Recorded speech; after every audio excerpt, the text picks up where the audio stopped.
Have you ever been in a meeting and heard someone say, let's think outside the box for a second, and wondered what they really mean? Well, you're not alone. Today, I'm going to break down what exactly to think outside the box means and give you some examples to help you use it in everyday business English conversations like a pro. Stay until the end for a fun challenge that will help you master this phrase.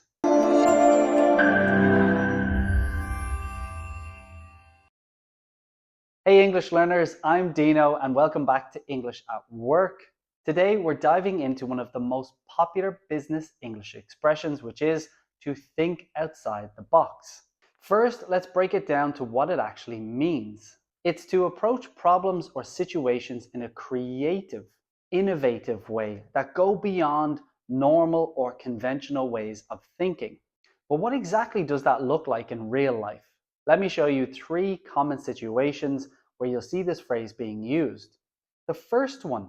So imagine you're in a marketing meeting and your team needs some fresh ideas for its next social media campaign.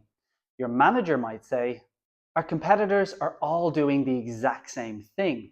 We need to think outside the box and come up with some new ideas for this one. The second situation would be related to problem solving. Or maybe you're facing a budget problem. So your colleague might say something like, we don't have enough budget for traditional advertising, so let's think outside the box. Maybe we could use employee storytelling on LinkedIn instead. And finally, situation number 3, a job interview. This one's really important. So in a job interview, you may be asked, tell me about a time where you had to think outside the box to solve a problem or situation in your previous job. Here's a pro tip for this interview question. Always have a story or situation with examples prepared. Now, with that being said, let's take a look at some common mistakes to avoid. Don't say think from the box. Don't say think out of box. Do say think outside of the box.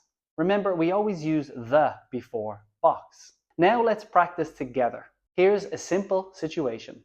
Let's say, for example, your team needs to reduce costs by 20%. Instead of the traditional way of firing or sacking people, what creative solutions can you think of? I want you now to pause the video and write your solutions in the comments sections below. What would you do? If you've stuck around this long, here's some bonus tips that you can use. Here are some related phrases that you can also use to sound more natural. 1.